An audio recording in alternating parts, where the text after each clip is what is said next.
The real estate market is shifting drastically in 2025. In this video, I'm going to show you how to not only survive, but also how to thrive by building a personal brand. Here's the deal, team. Buyers and sellers don't care about the company you work for.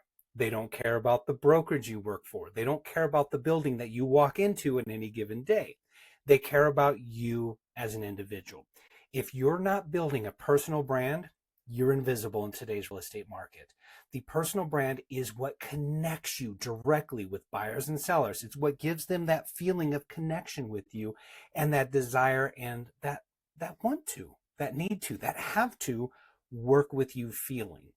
The reason for that, team, is so much has changed in our industry and in our lives. And gosh, just think back to COVID and pre-COVID and how we consumed and digested information to currently now, just 5 years later, how much has shifted in the way that information is conveyed, the way that we consume information, the way that we do our research and verify our data.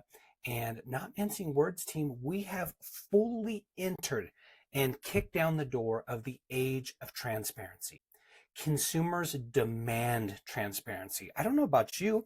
I personally expect it and demand it in my interactions as well. So it's only right that we expect that our consumers would expect the same of us. Does this make sense?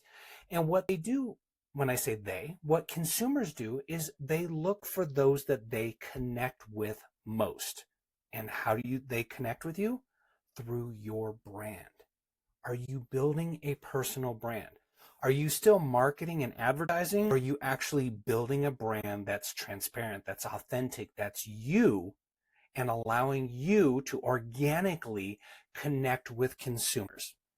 See, here's what I mean by this. 72% of sellers, I've heard this over and over throughout my career, around 73% of consumers choose an agent that they trust versus a brand that they work for.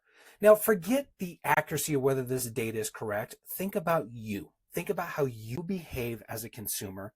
And if somebody's going to cut your hair, if somebody's going to service your car, if you're going to your personal trainer, your real estate professional, your CPA, do you really care what company they work for? Or do you care about the individual that you're working with that is solving your solution or problem or providing you a service and how well they perform at their job? That's their brand. Now, they may work for a larger company, but who they are, what they do, how they show up, that's their brand.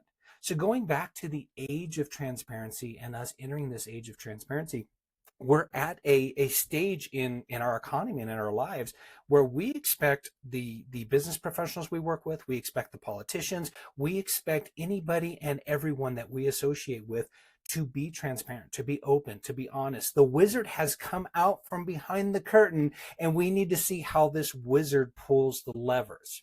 Now, how do we do that? It's done through social proof.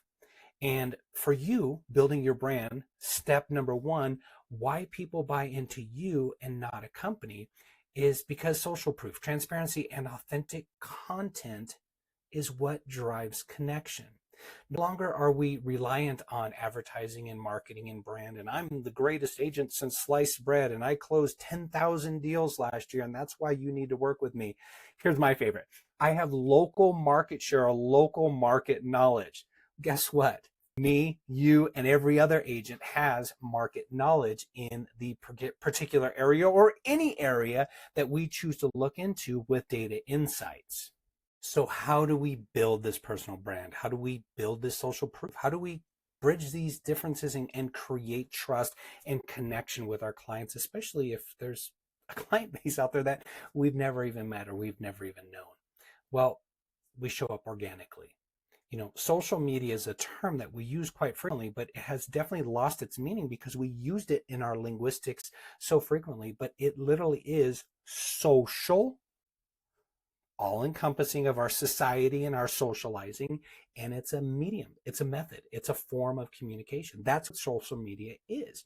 So for us to show up by using video and direct engagement through training, through education, through free value-filled informational based content that educates the consumer, makes the consumer aware, or potentially solves a problem or gives them a solution or answers a question that they might be asking, is how we create a personal brand through social media as we establish our personal brand through social proof, through data, through training, through education, and ultimately through transparency and trust.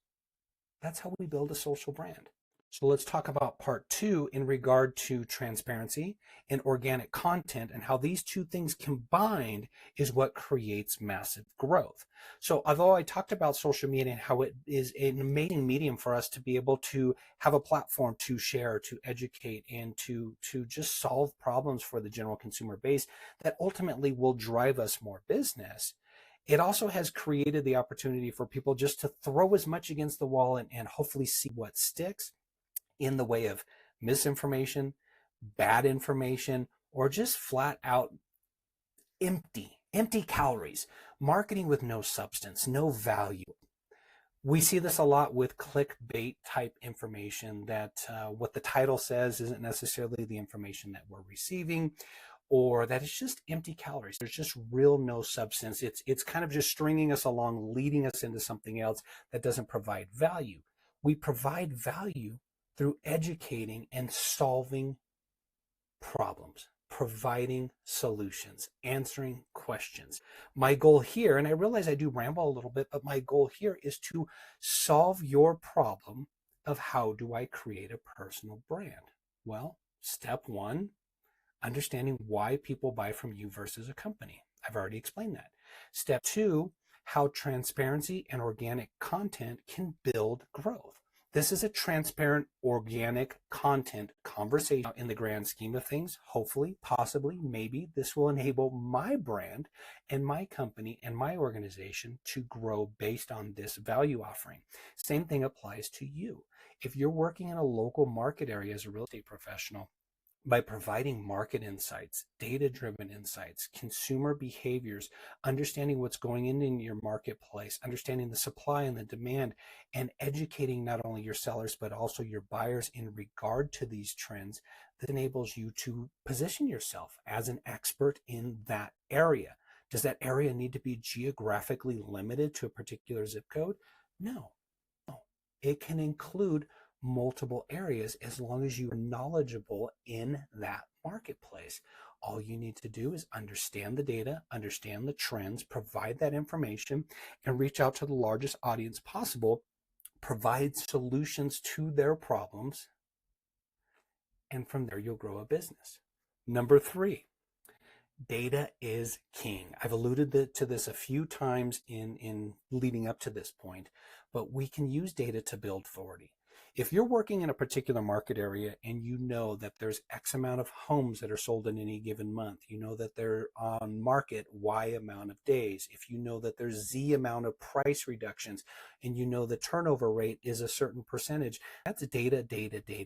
That's all data that you can take into your listing presentations with your sellers and say, I believe I am suggesting that we list your home at this price. And here's why: because 1, 2, and 3, 4, 5, and 6 have all factored in my decision. Here's the data to support my decision. And here's what I believe we should list your property at. Not because it's what I think. It's not something I pulled out of my ear. This is what the data supports. This is what the market supports. And this is, in my professional opinion, what I believe we should be doing with your property.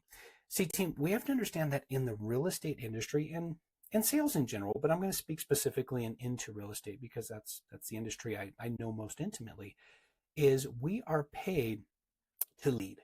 And we're paid to lead with knowledge, with support, with guidance based on experience and education, knowing the market, knowing the trends, knowing the process. Really, that's what we're being paid for, in addition to our ability to market and advertise and all that fun stuff.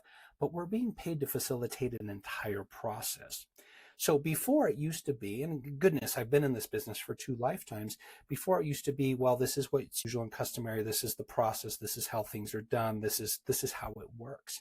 Well, today's consumer, and myself included, are asking the question, why does that work that way? And is there a better way that it could work? And if we're advertising or we're putting my home on the market, what can we do differently? See, team, data is what's going to support the logic behind your business, and it's also going to connect you with your clients through transparency. I'm going to bring this home with just an overall view of where we have been for the past 5 years, and specifically, team, the real estate industry as a whole within the last 12 months.